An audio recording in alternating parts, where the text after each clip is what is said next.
Thank you, Secretary Powell and Secretary Armitage, for being here today. Secretary Powell, it's been my pleasure over 25 years to have worked with you in two Democratic administrations. Just to protect you, I will note for the record you were in uniform.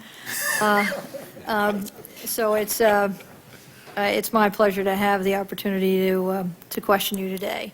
I'd like to return to some questions that Governor Thompson asked you at the outset, and they have to do with the appropriate role of the National Security Council in an area like terrorism, and particularly whether it is mostly a policymaking body, as it seems to have been in the policymaking process leading up to NSPD 9, directed to counterterrorism, or whether it has an operational role as well. And you have been, I would say, candidly dismissive of the notion that more meetings would have been helpful.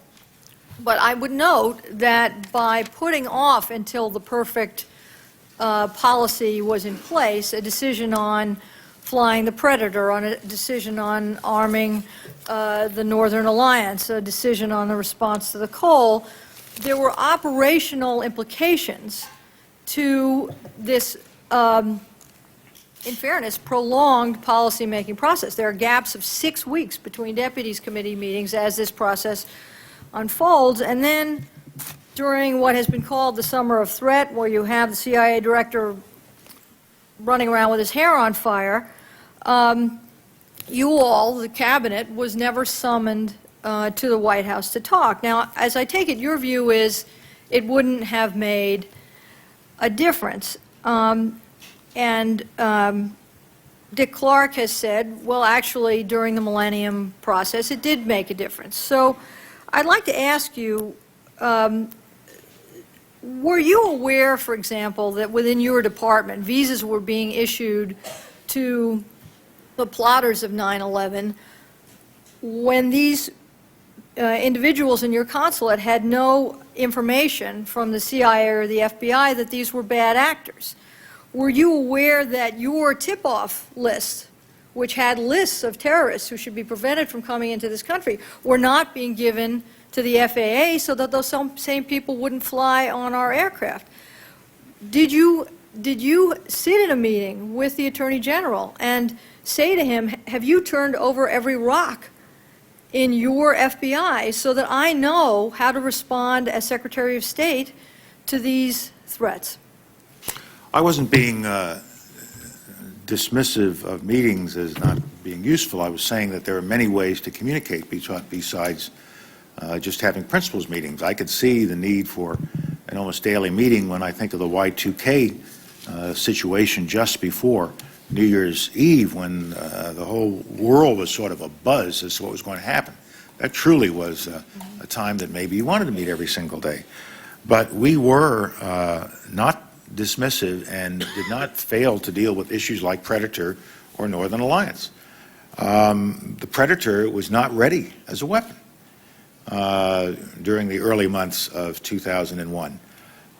Toward the latter part of that 7-month period, more information became available as to the capacity and the capabilities of the Predator as an armed weapon, and we all became more involved in it. And it was moved along at very, very rapid speed through the development process, almost through a skunk works process, and it was used as soon as it was available. So having lots of principals meetings about whether the Predator was or was not armed wouldn't have served any particular purpose, because that isn't the mechanism by which the Predator was being examined for use. Let me follow up just on the that. NSC, if I just may, Ms. Gorelick, the NSC is principally a coordinating body, coordinating the development of policy, and in a crisis atmosphere, the NSC system also becomes somewhat operational as it pulls people together to deal with a crisis. Well, I would note that it was operational, but only at the CSG level, which is in most institutions and most organizations in the government 2, 3, 4 levels down. Let me just follow up very quickly on the Predator. The Predator had been used as a surveillance technique. Well, it hadn't been used, it had been tested up until the end of the Clinton administration, and then it literally was sat on the ground until it could be armed. Did you consider using it as it had been used in Kosovo to survey and then cue laser-guided missiles or other arms not on the Predator?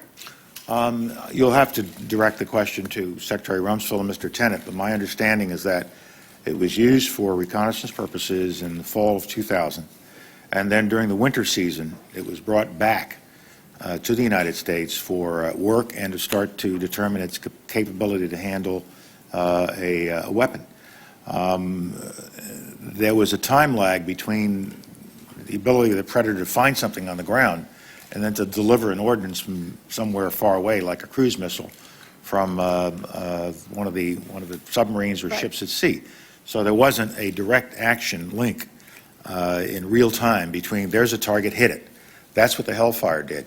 It gave you an immediate response, and it was not available until the fall of 2001. I will direct that question to later witnesses. On the I think Northern that's a Alliance, good suggestion. since you raise it, Yeah. the opinion of our group in whatever form, it took this opinion, was that the Northern Alliance only controlled a small portion of Afghanistan at this point. It had been pretty beaten up.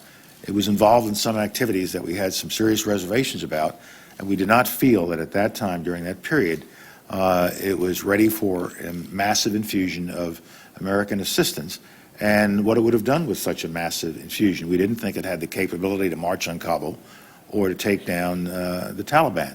And that was a judgment. It wasn't a judgment deferred. It was a judgment made at that time. Things changed after 9/11 when we were actually going to put people in with the Northern Alliance to give them the kind of capability that they ultimately acquired with our people. And in that regard, On visas, the 19 individuals who got into the United States, there was nothing in the databases until the summer of 2001, when 2 of them were identified to us, and we immediately took action against the visas that had allowed them into the country.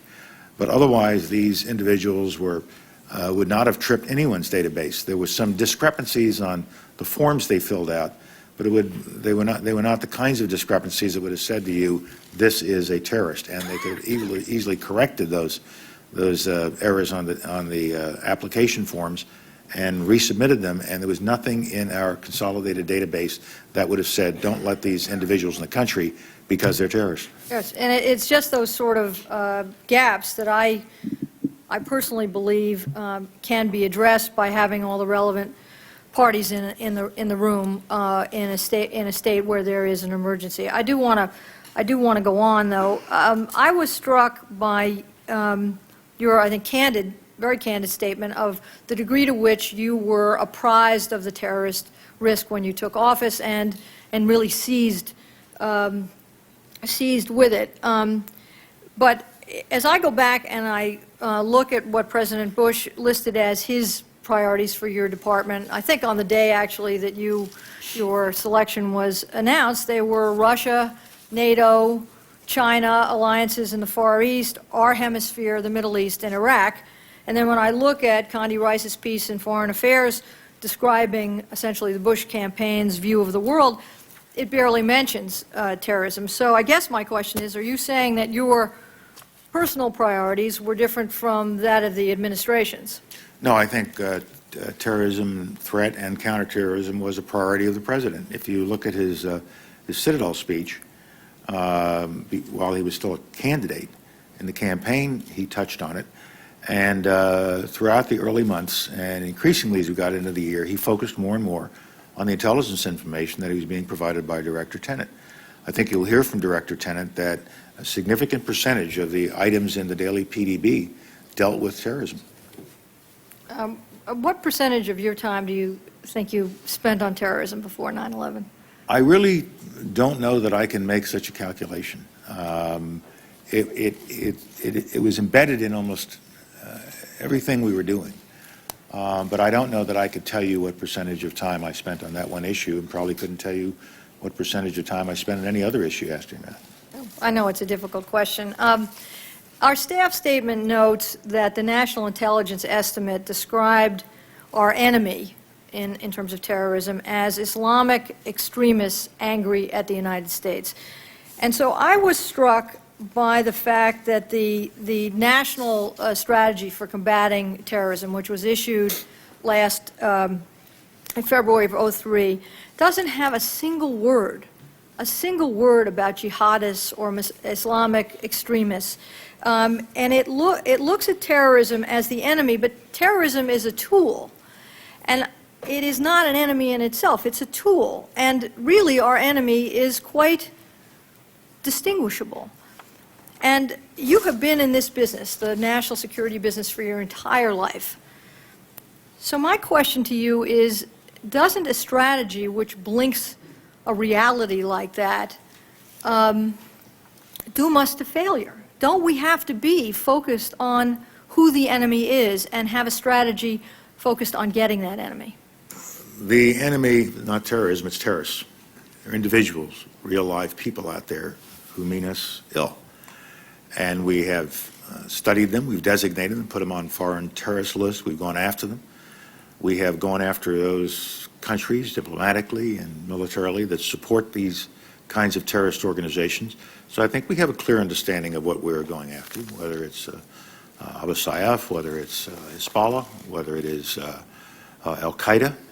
We have been working with friends around the world who are participating in this campaign against terrorism, whether it's President Uribe, who is here today, and the terrorist organizations he's fighting, or whether it's with President Arroyo and the terrorist organization she's fighting in the Philippines. And so it is not some esoteric term, terrorism. It's people we're after, terrorists, and they are the enemy. And would you agree that our principal adversary right now is Islamic extremists and jihadists? I would say that they are the source of most of the terrorist threats that we are facing. They fuel those individuals in organizations such as Al-Qaeda and Hezbollah. But principally Al-Qaeda right now, I would say, continues to be the number one organization we have to concern ourselves with. Your predecessor, who testified a few minutes ago, said that she issued a démarche, a threat, to the Taliban before the call, saying, if you permit people within your borders to do us harm, you will face very serious consequences, by which she indicated she meant at least to consider military responses. And yet, after the call, all we did was issue another démarche. Weren't you afraid that we would be viewed as having issued an empty threat? We also issued démarches to the Taliban. One has to be careful in issuing such threats, but one also has to be mindful that it's one thing to issue a threat, but if you don't have something targetable to go after, and it was not the plan in the previous administration, it was not part of our early plans to go after the entire Taliban regime. We were focusing on Al-Qaeda and Taliban support of Al-Qaeda. We wanted to go after Al-Qaeda. And so, yes, one has to be careful about issuing démarches and threats that you don't have the ability to follow up on with a full range of actions. That's one of the reasons that as we went through this process of strategy development throughout that 7-month period, we came to the conclusion that the answer had to be the elimination of Al-Qaeda and the threat posed by Al-Qaeda. But you had the coal, pardon me, I'm sorry. You had the coal hanging out there. They had done grievous harm to us, and we had previously threatened them with a response, and yet there was no response. Did you consider what to do in that intervening period to respond to the call? We did not take under advisement or take into account during that period the kinds of actions we were prepared to take after 9/11, because we knew that Al-Qaeda was responsible, but it wasn't clear how we could get at Al-Qaeda in a way that would destroy Al-Qaeda, and we had not yet reached the point of saying we're going to have to take down the Taliban regime. That came later. One question. I was struck by your emphasis on the continuity from the Clinton administration and the number of people you carried forward, and frankly, the number of policies that you carried forward up until September 11th. And I found it to be, and I just asked you for a comment on this, a marked contrast to the rather pointed criticisms from Condoleezza Rice of the Clinton administration policies. I mean, she has given speeches, she has been on the airwaves, essentially saying that the policies she inherited and that you inherited were bankrupt, that they were feckless, that there was no response. And yet, you have made, I think, a singular point here this morning of saying that up until September 11th, most of them were continued, at least until you completed this policy review. And then, in my observation, the policies that you indeed adopted as a principals committee on September 4th were actually following the trajectory of where the Clinton administration had been. Would you care to comment on that? We took advantage of the expertise that existed with the individuals I listed, to include Dick Clark. But in fact, the policy of the previous administration had not eliminated al-Qaeda. It's a tough target, as Dr. Albright said earlier. And so we came in, kept many of these people in place. Over time, as we gained from their expertise and realized it was time to make a change, we brought in new people.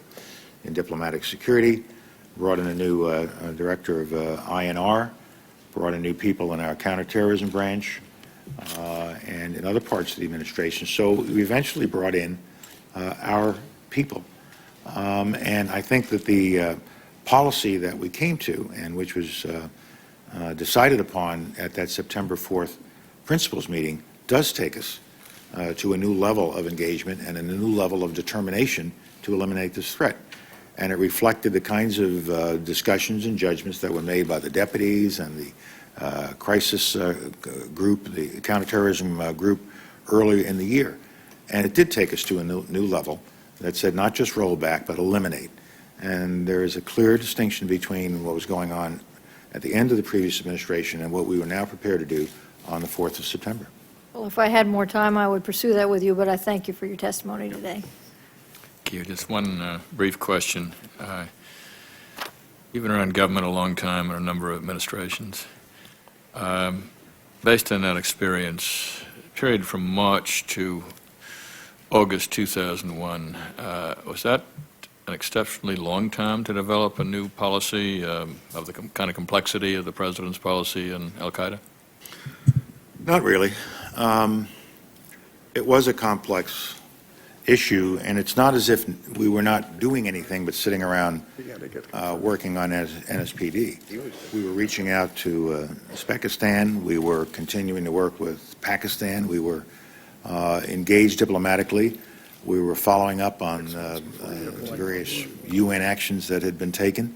And so there was work going on.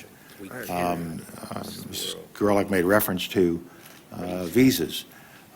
We were in the process of reviewing our visa policy. We had the tip-off system, but it was not really serving the full intended purpose. It was going to be the basis of the Terrorist Threat Information Center that came later. And so there were many things that were going on, and not just everybody standing still waiting for NSPD to be finished. Keep in mind that we dealt with the issue of what's the status of the Predator, what's the status of the Northern Alliance, and you may want to add a word to that, Rich. Thank you. The development of this, what we consider to be a comprehensive policy, was one that the members who are sitting on the commission who served on Capitol Hill will recognize the complexities of. Some of the things we had to do in order to move forward with Pakistan involved removing an unbelievable number of sanctions, which were put on people with very strong views on Capitol Hill. We were already in the process of working that out. That does not happen in a week. The same is true of India, who are under sanctions. So, as the Secretary said, we weren't just sitting around. Now, the question of the Northern Alliance has come up several times, and people wonder why it was so hard to come to a decision. Well, beyond the drug dealing that they did, well, that caused us some trouble. Behind the human rights tragedy that they inflicted in the 1996 time period, that took us a little time to get over. It's not sufficient to be the enemy of our enemy, to be our friend. To be our friend, you have to share or be willing to at least embrace to some extent our values. And that's why the question of the Northern Alliance wasn't an easy one. It was a tough one.